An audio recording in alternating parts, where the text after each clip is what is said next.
Olá pessoal, boa noite, bem-vindos a mais uma live. Eu sou Emílio Akaki, sou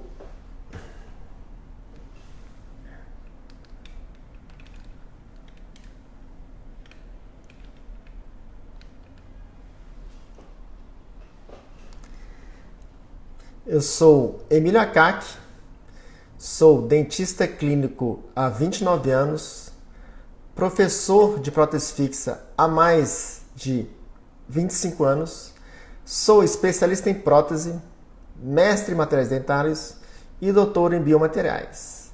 E vou te ajudar a dominar as técnicas de coroas posteriores. E na live de hoje vou falar sobre ajuste de coroas posteriores quando chegam do laboratório. Alguém aí já teve problemas quando chega uma coroa ou uma peça do laboratório? Alguém já teve que ajustar bastante uma peça? Um ajuste proximal, oclusal, ou ajuste interno? Ou, na maioria das vezes, a peça, quando chega do laboratório, vem prontinha. Ela vem bem ajustadinha, quase não precisa de ajustar. Esse é o sonho, né, pessoal? A gente não ter nenhum tipo de ajuste das peças quando chega ao laboratório. Mas nem sempre é assim. Ou, na maioria das vezes, ou na quase totalidade das vezes, precisamos sim fazer ajustes nas peças quando chegam do laboratório. Às vezes tem que fazer muito ajuste, às vezes menos, mas na verdade, no dia a dia, sempre temos que fazer ajuste, né, do laboratório. Salvo algumas raríssimas exceções, né, as peças vêm prontinhas, que é só cimentar. Mas o normal é que ajuste. Há muito tempo eu queria fazer uma conversa, uma live sobre esse assunto, sabe? Essa ideia surgiu quando? Vou contar uma historinha para vocês. Quando eu dava aula na graduação, hoje em dia eu dou aula só na pós, mas quando eu dava aula na graduação, não foram uma, duas, nem três, nem quatro, foram várias vezes. Os alunos comentavam comigo assim: professor, hoje eu vou só cimentar a peça. Eu preciso sair mais cedo, porque eu já tenho um compromisso. Tá? Então, vou gastar pouco tempo, como é só cimentar. Cimentar é tranquilo. E vou acabar rápido. Aí eu perguntava assim: bom, mas espera aí. Você já provou essa peça no paciente? Já fez algum tipo de ajuste? Como é que está a situação, né, dessa prótese quando ela chega do laboratório? Uma coroa, por exemplo. Foram várias vezes. Aí o aluno fala assim: não, professor, ela vai chegar do laboratório e eu vou cimentar. Quem dera se fosse assim, né? Foram várias vezes. O aluno, assim, claro, ele não tem muita noção, não tem muita experiência, um aluno de graduação, e acha que é simplesmente a peça chegar do laboratório e cimentar. Mas, infelizmente, não é assim. A gente que trabalha com prótese, seja especialista, seja clínico, a gente está acostumado, já reserva um tempo aí para cimentar uma coroa, um tempo maior, no mínimo uma sessão, no mínimo uma hora. Porque vai sim ter ajuste, né? Infelizmente. Mas por que a peça vem com ajuste? Se eu usei um silicone de adição, né, respeitei os tempos de presa, né, a presa inicial, removi com cuidado, enviei a um ótimo laboratório, não fui nem eu que vazei, o laboratório que vazou. Certamente o laboratório, ele fala que pesa o gesso, mede a água, tem espatulador mecânico, mas por que a peça vem com ajuste? É estranho. Não era para ser assim. Até um paciente meu perguntou, falou assim: Emílio, você fez tudo direitinho, né? Por que a peça vem com ajuste? Bom, seguinte, para fazer uma peça, uma coroa, por exemplo, que é o assunto, né, de hoje, para fazer uma coroa, tem um lado do dentista e tem um lado do laboratório. O que cabe ao dentista para fazer uma peça bem adaptada com o mínimo de ajuste? Ou com ajuste zero, né, se possível? Ele tem que fazer um ótimo preparo, né, um planejamento com certeza, né, se ali realmente é uma coroa, qual tipo de material que vai ser feita a coroa. Mas ele tem que ter um ótimo preparo, um ótimo acabamento, para que o material de moldagem, ao entrar em superfície com essa superfície, né, lisa, mais lisa possível, se possível, ela, ao ser removida, não crie micro rasgos, para que a superfície do molde do silicone, né, você vai moldar ou com silicone de condensação ou adição. Né? A gente vai conversar sobre várias etapas, né, da prótese fixa, com mais detalhes. Né? Então, você obteve o molde, né? Não é moldagem, tá, gente? Chama molde. Aquele objeto que é a moldeira mais o material de moldagem, mais a impressão que você tira da boca, chama molde. Moldagem é um ato. Muita gente chama assim, essa é moldagem, me dá essa moldagem aí. Esse aqui é a moldagem. Não. Moldagem é o ato de moldar. É o molde. Então, assim que você obter o molde, né, dependendo do material de moldagem que você utilizou, né, se você tem os tempos, né, que pode ser feito o vazamento do gesso sem que haja uma deformação do molde. Você tem que respeitar isso. Então você vai fazer vazamento ou o laboratório faz vazamento. Mas o molde, o material de moldagem, ele tende a contrair com o tempo. Deformar, ele contrai. Então, o primeiro fator de deformação. Você tem o material de moldagem, isso se você usar um bom material de moldagem. Né? Que existe silicone de condensação bom, ruim. Existe silicone de adição bom, ruim. Tem de tudo quanto é tipo. Então, você tem um molde que contrai. Aí você respeitou o tempo direitinho. Se não respeitou, mais um fator de deformação. Aí você vaza o gesso ou o laboratório vaza o gesso. Tem que medir a água direitinho, pó e água. O gesso, o que ele acontece? O que acontece na reação de chama cristalização, né, de endurecimento do gesso? Ele expande. Então o molde contrai, o gesso expande. Aí você tem, o laboratório tem lá o modelo à disposição para poder fazer o trabalho. Aí já é a parte do laboratório. Então, por exemplo, se for uma peça de cerâmica IMEX injetada, o que o laboratório tem que fazer? No processo clássico, né? Sem CAD/CAM por enquanto. Ele vai fazer o enceramento dessa peça. Vai esculpir a peça em cera. A cera, ela expande muito com calor e contrai muito com frio. Tá? É a tendência, quando como ela vai estar a temperatura ambiente, ela vai contrair. Então, temos o molde que expande, o molde, né? O silicone que contrai, o gesso que expande, a cera que contrai. Depois que está esculpida essa cera, ela vai ser incluída, né, no anel de borracha com um revestimento, a inclusão no revestimento. Esse revestimento vai ser levado ao forno, processo de cera perdida, né? A cera vai evaporar, vai ficar o espaço da escultura vazio e esse anel com revestimento, né, o anel vai ser removido, vai ficar só revestimento, ele vai ser colocado no forno, esse forno vai aquecer esse revestimento, ele vai expandir. Então, mais um fator. Agora, uma expansão. Aí, uma pastilha de cerâmica vai ser aquecida dentro do forno próprio e, assim que ela atinge uma temperatura determinada, ela vai amolecer e vai ser injetada dentro do molde. Então, o revestimento lá, o anel de revestimento, ele vai estar expandido pelo calor. A cerâmica amolecida vai ser injetada nesse molde também, expandida porque ele está aquecida. E depois ele vai ser removido desse forno e vai ser resfriado lentamente. Nesse processo de resfriamento, ele vai contrair. Então, olha só. Então, você tem contração do molde, expansão do gesso, contração da cera, expansão do revestimento, expansão da cerâmica e depois vai tudo contrair de novo. Então, nesse processo de expansão e contração, vai haver deformações. Por isso que a peça, quando chega do laboratório, ela não chega exatamente ajustada já. Sempre tem que ter um ajuste dessa peça, né? Vai precisar ajustar.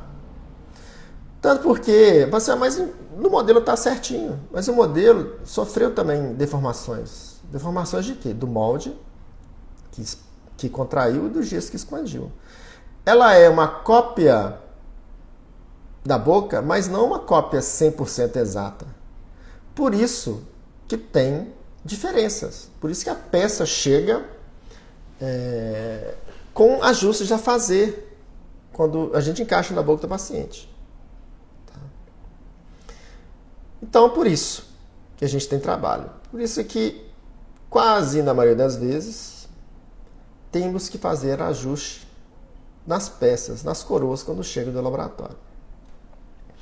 Então, o que nós temos aqui? A questão do scanner da fresagem. Então, eu ouço, já ouvi em congressos, né, de professores que utilizam fluxo quase que 100% digital. Então, ele escaneia, manda o arquivo para o laboratório recebe, faz o CAD, depois fresa, depois entrega depois do acabamento, a maquiagem entrega ao dentista. Então, eu já vi muitos relatos de que o ajuste é mínimo, pouquíssimo, ou quase nenhum ajuste proximal e pouco ajuste oclusal. Ótimo. Por que isso está acontecendo?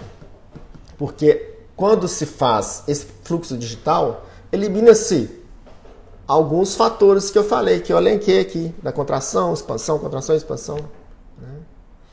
Então, alguns fatores são eliminados e desde que o profissional tenha o domínio do escaneamento, que é uma curva de aprendizado, e que o laboratório tenha o domínio do processo de CAD, de fresagem, de adaptação, usinagem, aí sim é mais possível que a peça chegue com o mínimo de ajuste se comparado ao processo tradicional.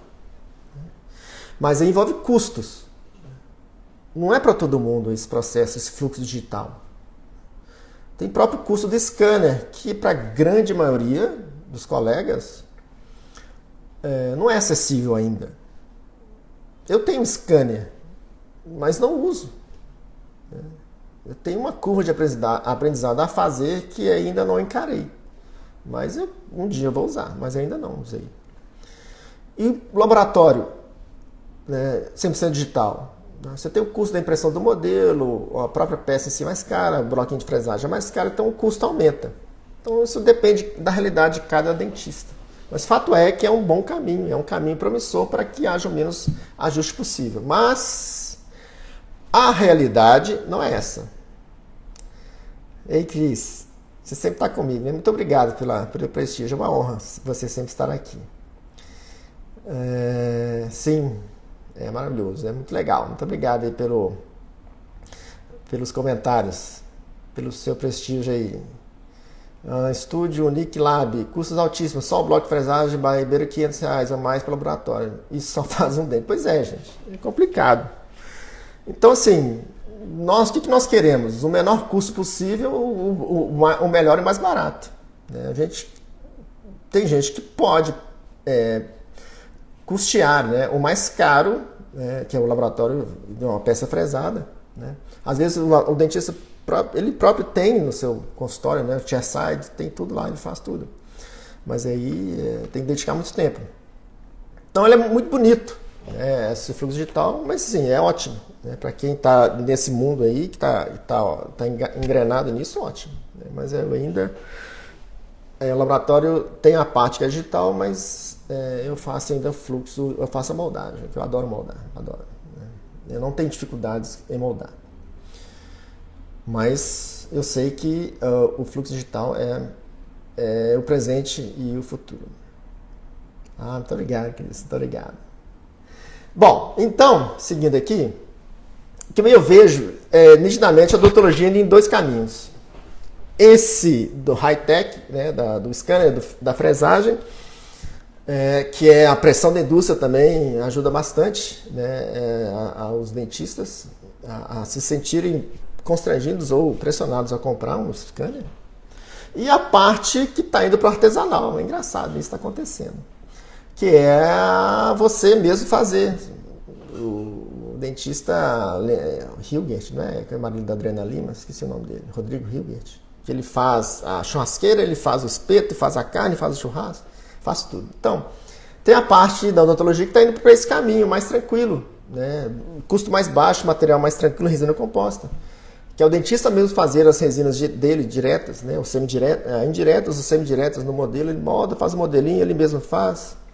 Né? Tem muita gente indo para esse caminho aí, que eu acho muito legal também. Acho muito legal. Para quem não tem condições, né, de encarar aí uma odontologia de altíssimo nível, de custo elevado, pode seguir por esse caminho que é viável também. Acho muito legal. Então, existem algumas vertentes, né, da odontologia. Bom, então voltando aqui para o nosso assunto, que é o ajuste, vou dar algumas dicas, né, que é o propósito da live. As dicas de ajuste. Bom, já que já vem, né? Existem as dicas para diminuir os ajustes quando chega no laboratório, que é um assunto para outra live. Vou fazer outra live disso. Como é que você diminui os ajustes quando a peça chega no laboratório? Mas agora eu vou dar dicas de ajuste. Quando a peça chega no laboratório, o que a gente faz? Aí você coloca lá e às vezes a peça nem entra direito. Complicado, né? Então, o primeiro ajuste que você faz, a primeira dica que eu dou, né, dicas de ajuste, é você ter uma sequência. A sequência é ajuste proximal, primeiro. Quase todas as peças vêm com excesso proximal.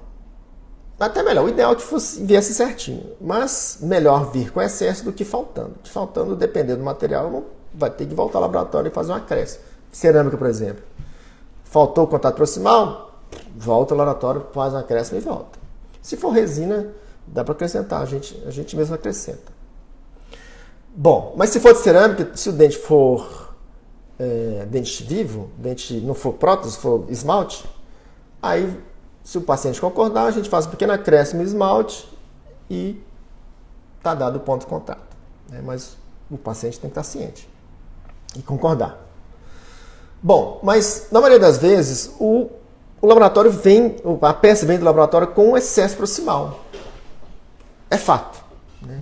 Quem está no dia a dia aí, grande maioria das vezes vem com excesso proximal e a peça não desce. Então esse é o primeiro ajuste. A peça tem que descer. Então você vai fazer o ajuste proximal. Como é que às vezes você constata isso? Que a peça está com excesso proximal. É quando você vai encaixar a coroa e ela não desce. É o primeiro indício. Ou quando ela está quase descendo, ela está presa nas proximais, então ela consegue girar no sentido vestíbulo-lingual, não sei. Ela está encostada nas proximais e você consegue fazer assim com a peça às vezes. Ó. Quando você consegue fazer isso com a peça, ela vai, sobe o vestibular, sobe para a lingual. Ela faz isso, né? Esse movimento assim, esse jogo. Aí ele é um indício de que está com excesso proximal. Você tem que ajustar. Outra prova que todo mundo faz é provar com o fio dental. Se o dental não entra, é porque está com excesso proximal. Então ela tem que descer. Né? Ela tem que descer e encaixar. Então tem alguns artifícios, né, para você fazer isso. Você vai fazer ajuste com... você pode marcar, se for uma superfície cerâmica, você pode marcar com lápis, dente vizinho, depois colocar lá e ver onde marcar com lápis na peça, se desgasta. Pode colocar um carbono na proximal, encaixar a peça, ele marca, se desgasta. Mas isso tem que ser um processo. Ajuste é o que demora, né? É chato, mas fazer o quê? Então você pode marcar a peça com um lápis ou com carbono e desgastando aos pouquinhos até ela descer. Aí quando ela desce, né, você tem que provar lá com fio dental, se o contato proximal está ok. Você vai pesquisar, você vai observar se a peça está adaptada. Por quê? Se ela não estiver adaptada, é um grande problema, né? Se ela não vedou as margens, né, se está bem adaptadinha, é complicado. Então, o excesso proximal até o próprio laboratório faz por querer, tá? Porque às vezes quando ele vai fazer um enceramento, eles gastam um pouquinho das proximais dos dentes adjacentes justamente para ter um pouquinho de excesso. Às vezes é proposital do laboratório. Aí a peça desceu, não tem mais influência do contato proximal, ela vai encaixar no modelo. Tá? Aí você vai perceber, você vai ter que antes, né? Você vai provar no troquel, ver se está adaptadinho e vai provar no dente lá se ela está vedando. Se não estiver vedando, se ela não estiver descendo, você acha que ela consegue descer mais, o problema é um ajuste interno, não é mais o proximal que você já ajustou. Aí é a segunda etapa do ajuste. A primeira etapa é o ajuste proximal. A segunda etapa é o ajuste interno. Aí como é que você faz?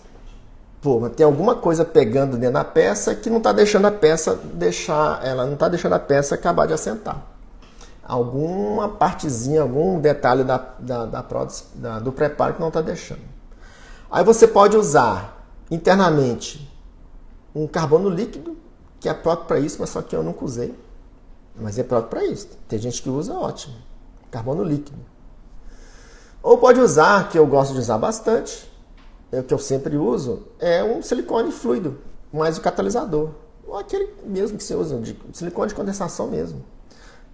Pasta fluida, catalisador, mistura e coloca dentro da peça e encaixa como se fosse fazer uma cimentação. Aí você espera o tempo de presa, às vezes eu coloco até mais. Como não precisa de precisão, né, eu coloco um pouquinho mais de catalisador para a presa ser mais rápido, para não precisar esperar uns 3 minutos, 4.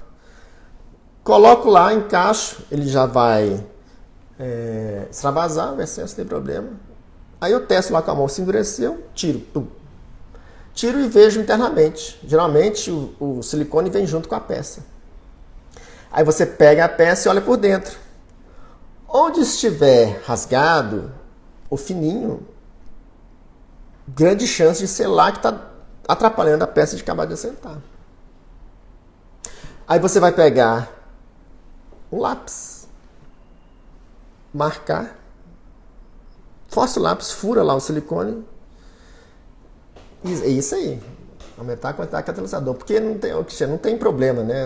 Se você for fazer o molde, aí você precisa de precisão, você tem que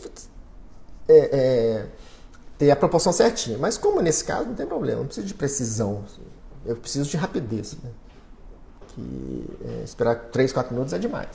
Aí você tira a peça, pega o lápis ou lapiseira, força lá e marca as áreas. A área ou as áreas que estão fininhas demais ou furando até.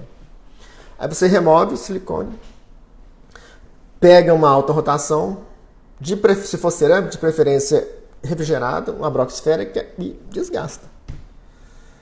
E volta lá. Aí você tem que repetir o processo até adaptar. Aí professor, mas se não adaptar, já fiz 7, 8 vezes e não adaptou. Aí problema da peça. Ah, professor, mas adaptou no troquel, não adaptou no dente. Aí eu acho que o molde, essa moldagem, no seu molde, né? O processo de moldagem, o molde em si, ele deformou. Então o troquel não está condizendo com o preparo, está diferente.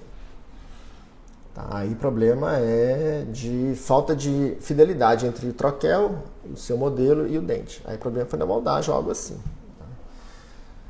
Mas se você fez todo o processo certinho, fez um ótimo preparo, uma ótima moldagem, mandou para um bom laboratório, né? Ele respeitou o tempo de vazamento, se for o silicone de adição, tem um tempo maior de vazamento, fez tudo certinho, grande chance do modelo do troquel ser fiel. Não exatamente 100% igual, mas bem próximo. Né? Porque 100% igual é muito difícil. Aí você, pum, encaixou. Ótimo, 2 etapas. Aí se for uma coroa, tem uma boa espessura, aí você pode pedir ao paciente para fechar a boca.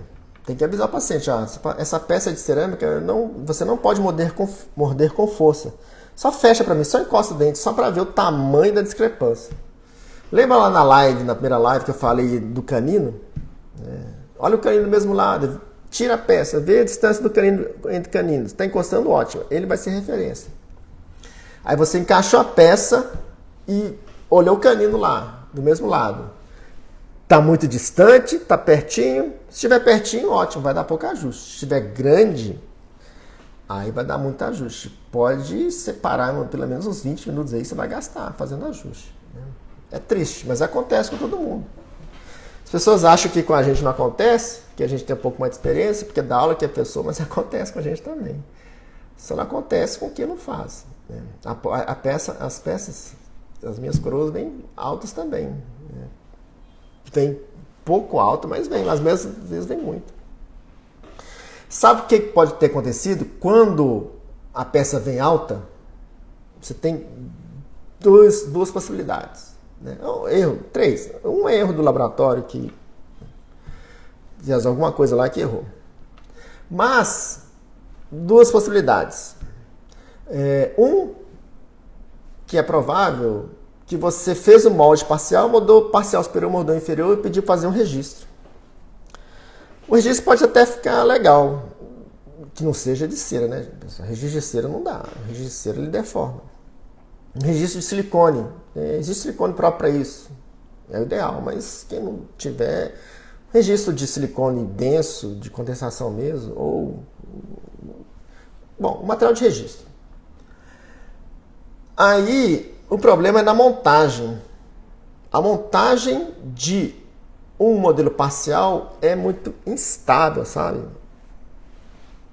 E geralmente quem faz a montagem não é o protético titular, o fodão lá do laboratório, é o auxiliar. Não estou falando mal dele, mas é porque ele não tem a experiência talvez, o desconhecimento. Mas é porque, não sei se vocês já pegaram, quando chegar no laboratório, pega o modelo inferior, pega o modelo superior, encaixa lá o registro e encaixa lá para você ver. Ele não é estável, ele, por qualquer coisa ele muda.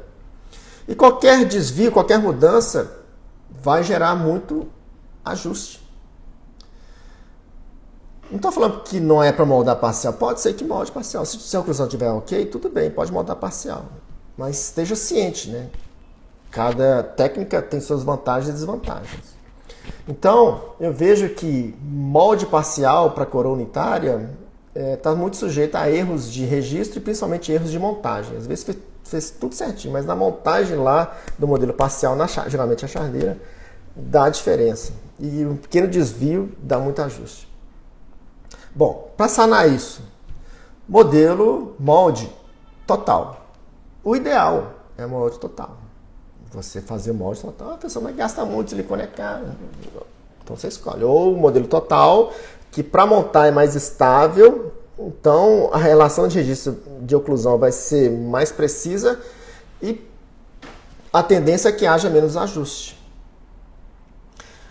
Quando você tem esse moldagem e monta em modelo total, né, fica menos chance de ter ajuste. Mas, independente se você moldou com parcial total, na real, lá, quando chega na hora do vamos ver, olha o Gleison aí, muito obrigado, Gleison. Vamos lá, o erro do laboratório é não fazer o primeiro vazamento para o troqueal. Sim, muito importante. O Gleison, o estilo aí, estilo prótese, é o laboratório que eu trabalho, muito bom. O Gleison lá é meu parceiro. Obrigado aí, Gleison. Então, uma dica para os laboratórios é que o primeiro vazamento, que é o mais fiel, mesmo silicone de edição, que permite vários vazamentos, é do troquel. Grande, tudo bem. Obrigado aí pela dica, Gleison. E o segundo vazamento é o vazamento do modelo fixo, né, modelo rígido, para poder fazer contato proximal, contato oclusal, montar no articulador, na charneira. Sim? Primeiro vazamento, então dá essa dica lá. Às vezes o laboratório não sabe. Tem que dar essa dica para o laboratório. O primeiro vazamento você está fazendo para troquel ou para o modelo, para montar no articulador? É sempre para o troquel. Okay? Muito bem. Então, o ajuste oclusal, você tem que olhar o canino e perceber. Se tiver muito ajuste, muito discrepante, dá até vontade de chorar, né? O Gleice tá aí, mas quem é a primeira pessoa que você pensa quando está assim, muito discrepante? Você olha... Quem é a primeira pessoa que você pensa negativamente? O laboratório, né? A gente não assume a culpa. Né? Mas pode ser até a nossa culpa, até o laboratório, mas a primeira pessoa a gente pensa. mas depois passa. Mas quando está muito diferente assim, muito discrepante, pode gastar, pode reservar um tempo, você vai gastar. Aí a questão é se você cimenta antes ou não. É isso que eu queria falar. Bom, se a peça tiver uma espessura boa, você pedir ao paciente para morder de leve, melhor que seja ajustado fora da boca. Quer dizer, ajustado sem cimentar. Porque aí se você detonar com a face oclusal, no ajuste, aí você... Ou você chama muito discrepante, ou você manda repetir, pede para repetir, ou você ajusta, mas perdeu a face oclusal, aí é mais fácil mandar ao laboratório para o laboratório reanatomizar e voltar e cimentar. Do que você depois tiver cimentado e perdeu a oclusal no ajuste, aí é triste, né? Vai ficar aquela peça lisinha lá, né? Estava linda quando chegou e perdeu tudo. É complicado. Mas assim, a mensagem, né? Tá chegando o tempo aí determinado, minhas lives são de 30 minutos. Para não cansar muito vocês. O que eu queria dizer é que não se iludam, não pensem no mundo das mensagens. Né? Não pense que as próteses que os professores fazem não precisa de ajuste. Sim, tem ajuste sim a fazer. Alguns poucos, como eu falei, seguindo o fluxo digital, tudo certinho, tudo engrenadinho, o dentista sabe escanear muito bem, o laboratório está bem afinado, consegue prótese sem quase nenhum ajuste. Mas o custo é bastante. Não é a realidade. Na realidade, da odontologia brasileira não é essa. Okay? Então, eu dei algumas dicas de como fazer os ajustes, né? Como eu faço os ajustes. Ajuste proximal inicial, ajuste interno com silicone fluido, depois ajuste oclusal. Né? E qualquer dúvida que vocês tiverem, eu estou às ordens aqui, pode mandar aí mensagem por WhatsApp, pelo Instagram mesmo. Agradeço a vocês aí, vocês chegaram aqui, muita gente. Tem o pessoal aí do norte, do Maranhão, porque a Lene me falou que em umas lives aí, o pessoal do Maranhão estava aí, vocês estão aí? Ou desistiram de mim? Eu queria agradecer muito o pessoal aí que está aí, meus alunos, eu vi alguns alunos aí, o Rafael chegou aí. Alguns pelo nome aqui do Instagram eu não reconheço quem são, se foram meus alunos ou não.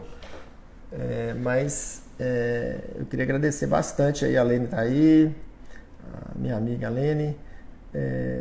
Agradecer vocês pela presença e convidá-los para quarta-feira, minha live às 19 horas, onde vou falar, sabe de quê? Tassiana, você chegou.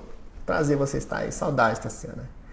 Então, já chegou aí? Tá terminando minha live, Tassiana? Mas eu vou te convidar para a live de quarta-feira, que eu vou falar sobre cimentação de peças com resina composta aquecida.